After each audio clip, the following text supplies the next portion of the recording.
Hoy nos acompaña María San Gil. Ella es historia viva de la política vasca y española, una trabajadora incansable, pero yo creo que la mejor definición es de ella es el coraje encendido y la valentía con la que defiende sus ideas, sus valores y, ante todo, España. María, bienvenida al debate. Muchísimas gracias, buenas tardes.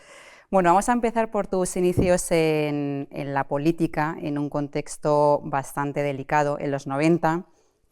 San Sebastián, tu presencia es el asesinato de tu compañero Gregorio Ordóñez, y es ahí cuando decides dar el paso, ¿no? Sabiendo que estaba en juego tu vida. Bueno, no, la verdad es que yo no sabía lo que iban a ser los siguientes 20 años y decido dar el paso porque me parece que quienes conocimos a Gregorio aprendimos de él lo que era de verdad hacer política, lo que era ser un político íntegro, valiente, trabajador, dedicado. Y cuando ETA mata a Gregorio el 23 de enero del año 95, muchos como yo, bueno, pensamos que la única forma de rendirle un cierto homenaje es intentar entre todos suplir, que era imposible, su presencia activa en la política. Entonces, por una especie de deuda moral, ¿cómo no íbamos a dar el paso? Es verdad que en el año 95 no sabíamos lo que los siguientes 20 años nos iban a deparar. Y bueno, ahora es muy cómodo decir, hubiera hecho lo mismo, no sé, la verdad es que no sé qué hubiéramos hecho muchos sabiendo lo que venía después, pero vamos, que no me arrepiento para nada de haber dado ese sí a dar el paso a la política. ¿Y cómo era ese día a día? ¿Tú tenías niños pequeños, tenían que ir con escolta? ¿Cómo era ese ambiente en la calle, el vivir así? Bueno, mis hijos no fueron nunca con escolta, lo que pasa es que es verdad que no han conocido a su madre sin escolta hasta que ya han sido muy mayores. Para ellos eran los amigos de mamá. Ellos no entendían por qué las demás madres de sus amigos no iban siempre acompañadas de dos señores. Y aquello les costó un poco entenderlo, pero lo normalizaron enseguida. Para mis hijos, una cosa que les molestaba era que yo no condujera. Les parecía que yo no era una madre como las demás, que todas conducían y que yo no sabía conducir. Yo les enseñaba el carnet de conducir y me decían, ya, pero tú nunca te pones al volante. Y recuerdo unas vacaciones que bueno, nos fuimos fuera del País Vasco y a pesar de llevar escolta, yo al escolta le dije, si no le importa, déjeme conducir un poco para que mis hijos, que tenían nada, 6 y 4 años, vean que sé conducir. Y ya bueno, me vieron conducir y ya pensaron que yo era una madre bastante normal, que también sabía conducir. Entonces, para los niños, ellos normalizan cosas que para los mayores no son normales. Y sin embargo, hay otras cosas que para nosotros no tienen ninguna importancia, que a ellos les parece una cosa que llama la atención. Entonces, ellos nunca han llevado escolta, gracias a Dios, porque entonces la historia hubiera sido muy distinta, pero no han conocido a su madre sin escolta hasta que han tenido, pues no sé, si 13 años, por ejemplo. Pero las medidas de seguridad tendrían que ser, o sea, para ir a comprar el pan, para ir a la vuelta de la esquina, habría que estar mirando, ¿no? Que era un poco no tener una vida normal nunca. No, muchos ciudadanos del País Vasco teníamos una vida muy anormal, porque no íbamos a comprar el pan, no bajábamos la basura, no llevábamos a los niños al colegio. Pero en esa normalidad, en ese ambiente donde ETA mataba cada día, donde había una hegemonía nacionalista, donde te mataban por pensar distinto, nos parecía que teníamos que vivir con aquello. Es decir, bueno, nos había tocado y algunos estábamos más en primera línea, pero escoltado en el País Vasco había una gran cantidad de gente. Yo recuerdo haberle recriminado a Ibarretxe en el Parlamento Vasco que a ver si no le daba vergüenza que el gobierno no llevara escolta y que toda la oposición estuviera escoltada. Esto no ocurría en ninguna democracia conocida. Es decir, toda la oposición íbamos con escolta y, por supuesto, los miembros del Partido Nacionalista Vasco no, y entonces aquello era una normalidad con la que todo el mundo convivíamos como si eso nos hubiera tocado. Teníamos que vivir así y había que hacer esas cosas. ¿Y tú cuando ves ahora personajes como Merche Aizpurua en el Congreso, qué sientes cuando la ves allí? Bueno, siento un desprecio absoluto.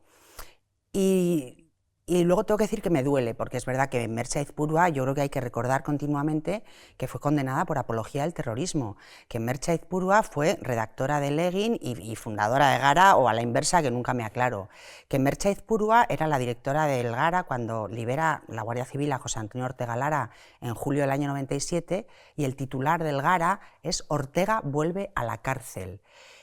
Yo creo que no hay ignominia mayor, es decir, ¿qué pasa por la cabeza de esa persona para hacer ese titular sobre Ortega Lara después de que ha estado en un zulo de 2x2 532 días?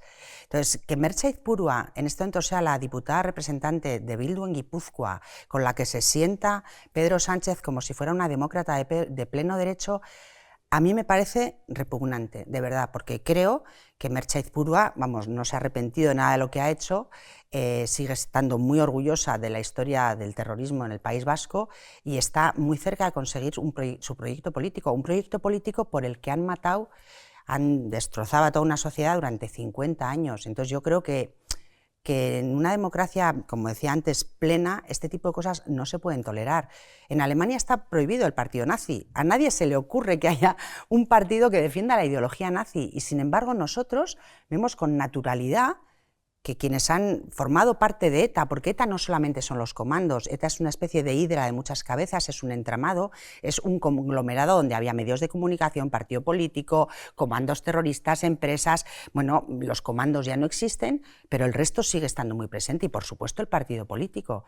Y nos parece normal que haya un partido político que defiende un proyecto por el que se ha asesinado durante 50 años. Yo creo que bueno, pues esto es el reflejo de la situación política en la que estamos viviendo. Y además que Bildu ha experimentado un gran avance en el País Vasco. Claro, porque han ganado en la batalla cultural, es decir, hemos blanqueado la historia de Bildu, hemos hecho como que, bueno, hay que olvidarse de que ETA ha matado y de que ha habido, pues eso, casi 1000 asesinatos. Si olvidamos a las víctimas, inmediatamente olvidamos a los verdugos y blanqueamos al partido político que ha sustentado y apoyado ese tipo de asesinatos.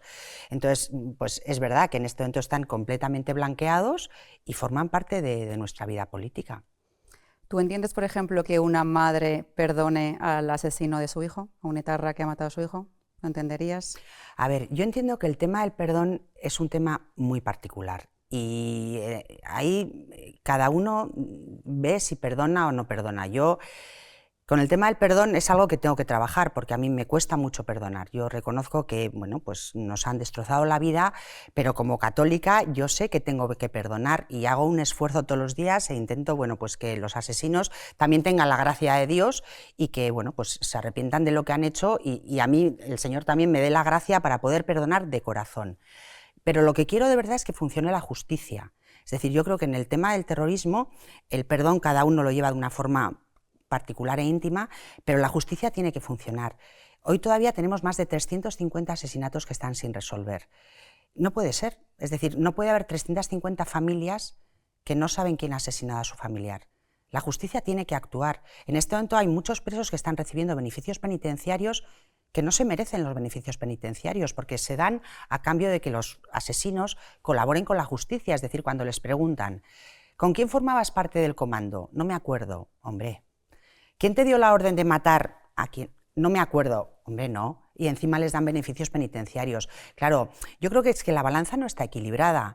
Están muy preocupados porque los asesinos salgan de la cárcel, que tengan beneficios penitenciarios, incluso hay una asociación que se ocupa de buscarles trabajo, vivienda, se les hacen homenajes cuando vuelven a sus casas y las víctimas que piden memoria, dignidad y justicia no piden nada más.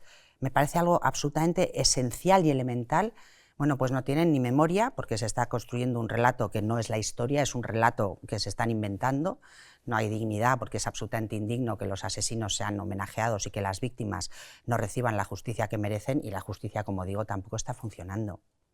¿Y tú crees que los jóvenes son conscientes de esta etapa tan terrible de la historia? Tú a veces creo que vas a universidades a dar charlas. ¿Saben lo que pasó en esos años? ¿Se ha educado bien?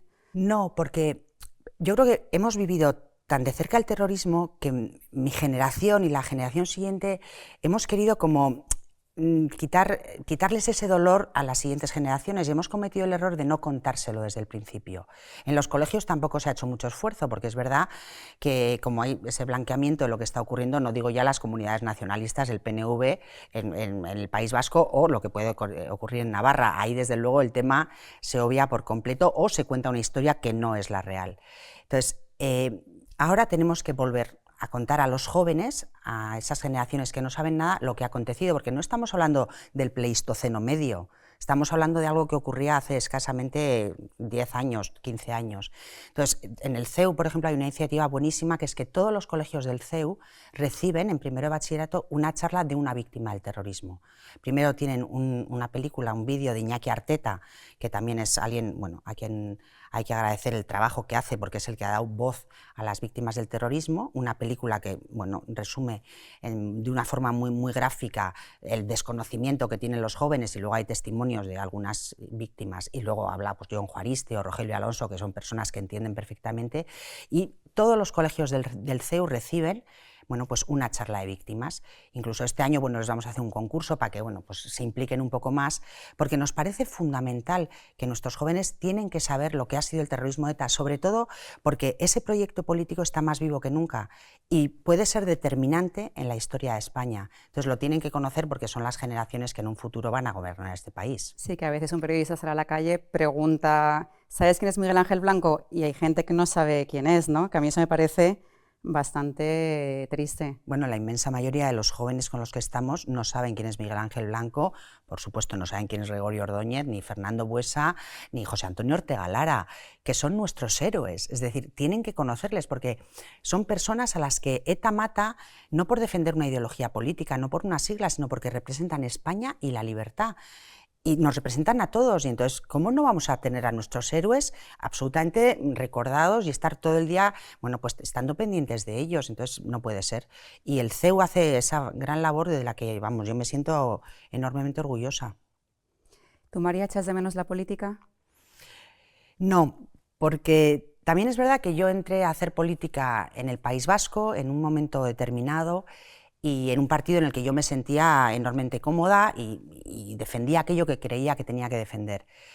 Pero ahora veo la política y creo que tiene poco que ver con lo que hacíamos en mi época. Me parece que a veces hemos perdido, no sé, el objetivo de lo que es la política de servicio al ciudadano, de mejora de la sociedad, de responsabilidad, de trabajo, de esfuerzo. Me da la sensación de que muchos políticos interpretan la política como un cargo estupendo en el que tener poder, pero se olvidan un poco de lo que significa de responsabilidad, de esfuerzo y de trabajo. Y bueno, yo ya no estoy en ningún partido político y también me he dado cuenta que desde la sociedad civil se pueden hacer muchas cosas. O sea, yo creo que cada ciudadano tenemos, como ciudadanos que somos, la responsabilidad, más allá de cada 4 años, votar. Si no estamos de acuerdo con lo que está pasando, bueno, pues tenemos que sacudirnos un poco la desidia, la apatía y la indolencia y tenemos que ser mucho más activos. Y entonces, bueno... ¿Qué es lo que hacéis en NEOS, ¿no? Que nació hace 2 años y... Efectivamente. Y en NEOS, bueno, pues es una asociación, una fundación que defiende determinados fundamentos del humanismo cristiano porque entendemos que son el sustento de la sociedad en la que vivimos. Queremos implicar a una parte importante de la sociedad civil a que también se movilice, se rebele, y más en momentos como los que estamos viviendo ahora. Es decir, no podemos transigir con todo, no vale de nada que nos indignemos en casa viendo el telediario, sino que todos tenemos que tomar parte activa en lo que va a ser el futuro de este país. Sobre todo con la situación tan delicada que tenemos ahora con este nuevo gobierno, que no sabemos muy bien a dónde nos va a llevar. Bueno, yo creo que tenemos que ponernos en el peor de los escenarios. Es decir, ya conocemos a Pedro Sánchez. A mí me hacía gracia porque hay gente que votó a Pedro Sánchez el 23 de julio y ya te dicen, es que me arrepiento. Digo, hombre, si hubiera sido la primera vez, pero que llevábamos 5 años de gobierno de Pedro Sánchez. Entonces, no nos puede sorprender nada de lo que haga, porque el gobierno de los 5 años anteriores ha sido terrorífico. Es decir, hay que ver, bueno, pues el gobierno que ha hecho con Podemos, las leyes absolutamente ideológicas, cómo se ha apoyado en Bildu, cómo se ha apoyado en los nacionalistas. Entonces, ahora no es más que más de lo mismo. Es verdad que tenemos la amnistía, tenemos en un futuro no muy lejano la autodeterminación siguiendo el modelo de Quebec, pero todo esto ya lo sabemos. Es decir, no podemos seguir haciendo como que, anda, qué sorpresa, de repente Pedro Sánchez se ha convertido en Pedro Sánchez, si ya le veíamos venir. Entonces, todo lo que vaya a pasar va a ser malo para España y está atentando él en la línea de flotación de nuestra democracia. Y yo creo que, quizá porque en el País Vasco no hemos vivido con libertad plena, yo siempre digo que la libertad, y esto es muy cursi, es como una especie de planta que hay que regar y hay que cuidar, porque si no, de repente llegas un día y se ha pochado la planta. Y muchos venezolanos, o muchos, bueno, Argentina ha cambiado ahora últimamente, pero hay muchos países que te dicen, nosotros tampoco pensábamos que íbamos a llegar a estar como estamos. Es decir, en Venezuela decían, nosotros nunca seremos Cuba, y ahora en España decimos, nosotros nunca seremos Venezuela. Entonces, pongámonos a trabajar para que verdaderamente eso no ocurra. Eso tiene que ser mucho más que una mera enunciación desiderativa. Hay que trabajar para defender la democracia y defender la libertad. Y es el momento que, más allá de siglas políticas, más allá de nombres propios, tiene que haber una unión de todos aquellos que defendemos una democracia plena, la separación de poderes, la libertad de todos los ciudadanos, la igualdad de todos los españoles, y nos tenemos que poner a trabajar en ello. Y en ese escenario tan adverso, ¿cómo valoras el papel que está haciendo el centro-derecha, la derecha, el PP? ¿Cómo se está comportando? Bueno, yo no voy a tirar piedras al tejado de nadie porque no es el momento. Yo creo que ahora es el momento de buscar todos los puntos de unión. Yo, cada vez que me preguntan, digo que yo creo que no estamos para estar divididos en siglas ni en nombres propios. Estamos para hacer una alternativa conjunta. En pocos meses tenemos unas elecciones en el País Vasco. El PP tendrá un resultado insignificante y Vox más insignificante todavía. ¿No podríamos pensar en crear una cierta alternativa en la que puedan estar todos aquellos constitucionalistas que defienden un País Vasco en libertad y en igualdad, formando, por supuesto, parte de España, que esté desde, me da igual, Fernando Savater a Carlos Urquijo, pasando por Carlos Iturgaiz, Maite Pagazaurtundúa o Rosa Díez? ¿No sería el momento de ofrecer a una parte importante de la sociedad vasca una alternativa que vuelva a defender lo que queremos que se defienda y que sea una campaña que esté absolutamente bipolar entre lo que es Bildu o lo que es PNV? Bueno, habrá otra alternativa en el País Vasco. Entonces, a mí me encantaría que el PP y Vox pudieran ponerse de acuerdo en hacer algo conjunto, en una situación de emergencia política como es la que vamos a vivir en el País Vasco.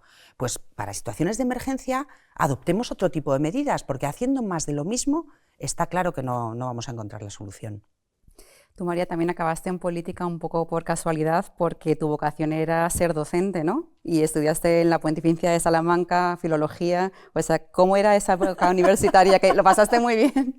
¿Cómo era? ¿Qué recuerdas de aquella época en la Pontificia de Salamanca? Que creo que hay muy buen ambiente. Bueno, yo fui a Salamanca a estudiar latín, griego y hebreo porque, bueno, pues todo el mundo con 18 años se ve en el futuro haciendo algo. Luego la vida te va llevando y casi nunca haces lo que crees. Y yo quería ser profesora de latín. A mí, yo reconozco que el latín me pareció maravilloso y yo quería ser profesora de latín. Lo que pasa es que, bueno, la vida te lleva por otros derroteros y recuerdo mi época universitaria, bueno, con una absoluta felicidad y responsabilidad, disfrutando muchísimo. Descubrí Salamanca, que es tu ciudad, y es una ciudad preciosa, con una gente fantástica. Salíamos un poco de vivir en San Sebastián con las manifestaciones, la Kale Borroka, un poco la presión política a vivir una vida de ciudadano normal, y es verdad que tengo un magnífico recuerdo. Y como estamos en el canal En Familia, háblame un poco de tu infancia, tus padres, ¿qué recuerdas de ellos? ¿Cómo era algún domingo familiar que hacíais? Bueno, yo tengo un recuerdo de mi infancia maravilloso. Yo soy la segunda de 4 hermanos, los 3 son varones y, bueno, sobre todo me acuerdo las peleas, las broncas, jugar a fútbol, los fuertes, los indios y vaqueros. Tengo un muy buen recuerdo de mi infancia. Somos muy seguidos además, con lo cual, bueno, pues siempre había mucho lío en casa, muchos amigos en casa. Y bueno, tuve, porque es verdad que ya no tengo padre y madre y les echo muchísimo de menos, unos padres estupendos que nunca pensaron que yo me iba a dedicar a la política, siempre me veían como profesora de latín. Y es verdad que mi padre murió también en el año 95, el año 95 fue horrible, en enero matan a Gregorio y en diciembre se muere mi padre con 57 años y fue un año catastrófico. Pero estaban bastante sorprendidos, que yo llevaba 4 años en el ayuntamiento de esa deriva y siempre hemos sido muy piña, mis hermanos me han apoyado mucho, me han defendido muchísimo. No les ha resultado fácil apellidarse San Gil en años complicados. Yo recuerdo que uno de mis hermanos me decía, es que ni en la tintorería digo mi apellido, digo siempre el apellido de nuestra madre, porque llevo cualquier cosa y me miran raro. Claro, tampoco me apellido Pérez, apellidarse San Gil, pues en San Sebastián somos todos familia.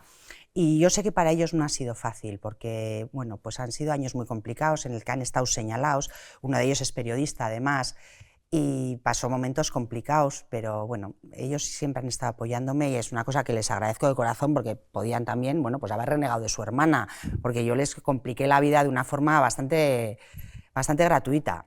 Y tienes 2 hijos que no se dedican a la política, afortunadamente, ¿no? Sí, porque yo soy de las que creo que en cada familia con que se dedique uno ya basta. Y eso que en mi familia el más político es mi marido, que es el que más le apasiona, pero bueno, él no aparece jamás. No, tengo 2 hijos, que nada, ninguno de los dos. El mayor es ingeniero, la segunda ha estudiado Derecho y Relaciones Internacionales, esas carreras raras que estudian ahora, y no quieren saber nada de política, aunque bueno, les interesa y les inquieta y les preocupa, pero nunca han querido afiliarse a ningún partido ni nada de nada. ¿Y qué hobbies tienes así? ¿Que te gusta leer, ver series o algo? Bueno, soy muy lectora, soy seriadicta también, es que no tengo tiempo para... Es que supongo... hay muchos libros y muchas series, entonces en el día no hay suficientes horas. Ahora, lo que he descubierto es que me encanta pasear por Madrid. He descubierto que Madrid es una ciudad fantástica para pasear. Yo vivo en San Sebastián y soy de San Sebastián y siempre pensaba, cuando esté en Madrid, ¿dónde voy a pasear? Porque no existe la Concha.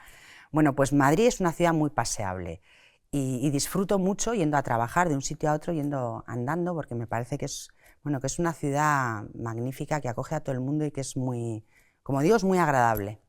Te voy a preguntar ahora por un tema más serio. Tú, el bache de salud que tuviste cuando te detectaron un cáncer, que supongo que fue un momento muy duro, ¿no? Afortunadamente todo salió bien. Sí, bueno, era el año 2007 y bueno, pues fue una revisión absolutamente rutinaria, y entonces desde aquí a todos los que nos escuchen yo les recomiendo que se hagan revisiones, porque hacerte una revisión a tiempo te salva la vida.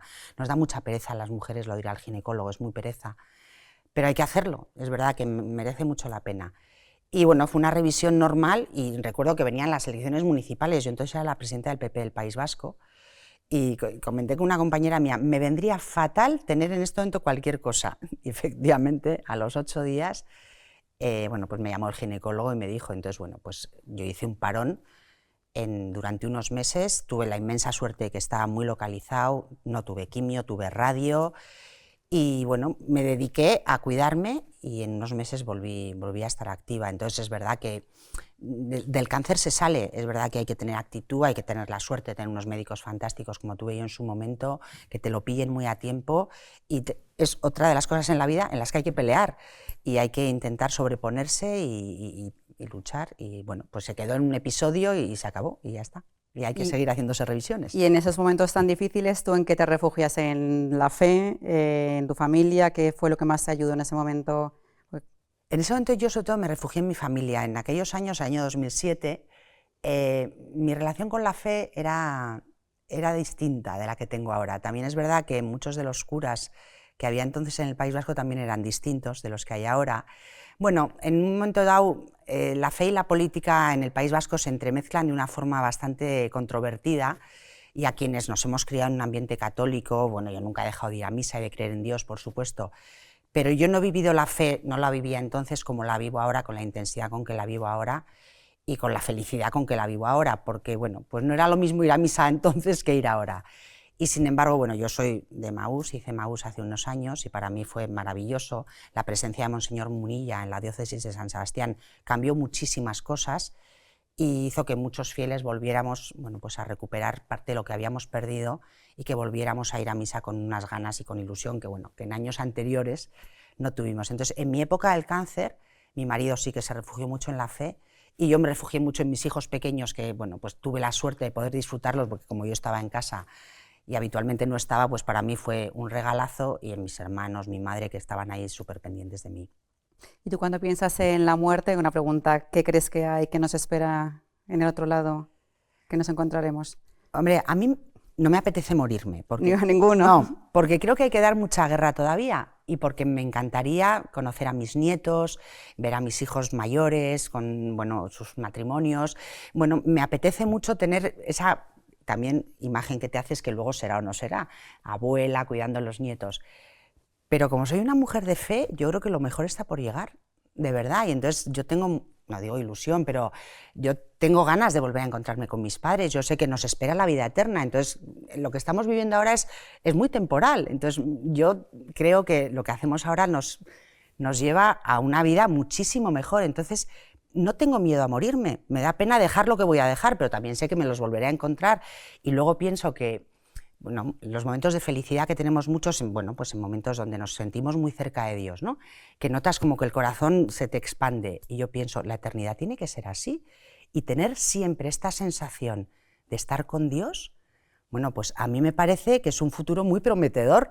Digo, que no quiero que sea todavía, Pero no me asusta, me parece que lo mejor está por llegar. Ahora, también tenemos que trabajárnoslo, es decir, tú tampoco llegas a lo mejor, sino que verdaderamente en esta vida tenemos que ganárnoslo en cierta manera. Pero creo que va a ser una eternidad que nos tenemos que ganar absolutamente maravillosa. Yo siempre digo que es una fortuna tener y sentir esa fe. O sea, que ayuda muchísimo para todo. Para todo. Es que si no tienes fe, la vida no tiene sentido. Porque, no sé, si somos productos de una serie de átomos que sean... No, es que no puede ser. Aparte, bueno, ya hay libros, de hecho hay un libro ahora que es muy famoso que demuestra científicamente que Dios existe, vamos, que es que no hay vuelta de hoja. Pero es verdad que te hace la vida mucho más gratificante, mucho más maravillosa, mucho más plena.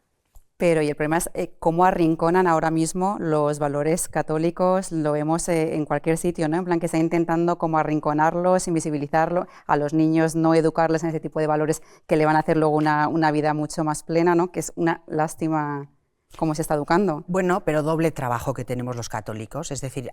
En mi juventud vivíamos la fe de una forma absolutamente natural, no había que hacer ningún esfuerzo. Sin embargo, ahora yo creo que los padres que tienen hijos en edades, bueno, pues no como los míos, que tienen 26 y 24 y ya están educados, entre comillas, tienen que hacer mucho más esfuerzo. Pero también, por otro lado, están surgiendo Efetá, Emaús, Amor Conyugal, bueno, pues ese tipo de brotes de esperanza que están dando respuesta a una parte importante de la juventud que busca algo más, porque tienen todo y no tienen nada. En el fondo, el ser humano sabe que hay un algo trascendental, que en la vida no estás para crecer, nacer, reproducirte y morir, que esto tiene un sentido mucho más profundo. Y entonces quienes somos católicos tenemos la inmensa suerte de tener la gracia de Dios, yo creo que tenemos que contarlo a voz en grito. Esto de que la fe se vive de puertas para adentro, pues no, la fe se vive de puertas para afuera, porque ojalá todo el mundo tuviera fe, porque la sociedad sería mucho mejor. Si siguiéramos lo que nos manda la doctrina social de la Iglesia y lo que el Señor nos ha enseñado, la vida sería mucho más sencilla, porque todos seríamos mejores. Entonces, bueno, cuanta más gente tenga la gracia de tener fe, será mejor para todos. Entonces, démosles ejemplo de lo maravilloso que es vivir con fe, que eso también nos obliga... Incluso desde la música, que ahora hay grupos musicales, claro, que Hakuna, me parece importante, una forma... Claro, entonces los jóvenes pueden llegar a través de la música. O sea, yo creo que como el Señor hace las cosas de forma absolutamente insospechada, pues todo esto que quizá no hubiera tenido ningún éxito en los años 80, pues en los años 2020, pues de repente son esos pequeños brotes de esperanza. Yo acabo de estar sirviendo en Efetá, bueno, y el ver la transformación de los jóvenes, de cuando llegan a cuando se van, cómo se encuentran con Dios, es emocionante, de verdad, y a mí me parece que es absolutamente maravilloso, con lo cual eso hay que propiciarlo, que hay que trabajarlo y hay que darle protagonismo. Y vosotros desde NEOS sí que lo tenéis clarísimo y lo apoyáis desde la Fundación. Bueno, nosotros en NEOS decimos que nosotros defendemos los principios del humanismo cristiano, que entendemos que hay una serie de valores que son los que han cimentado esta sociedad, que tú puedes creer en Dios o no, pero que hay gente que llega a la defensa de la vida por la ética y la moral, otros llegamos por la fe, porque entendemos que la vida es algo que hay que respetar desde la concepción hasta el fin natural. Hay otros que a lo mejor no lo hacen desde la fe, sino desde la ética y la moral, pero que mucha gente que no tiene que tener fe puede participar de lo que en NEOS defendemos, porque al final, como digo, es bueno para todo el mundo, es defender la vida, es defender la verdad, es defender España como nación, es defender la libertad de educación, la libertad religiosa, cosas absolutamente obvias. Pero es verdad que ya decía, no sé si fue Chesterton, que lo difícil es explicar lo obvio. Bueno, pues estamos en explicar lo obvio. Pues María San Gil, ha sido un verdadero placer tenerte aquí en el debate y cuando quieras, esta es tu casa. Muchísimas gracias y enhorabuena al debate porque es otro brote verde que tenemos, el debate. Gracias, María.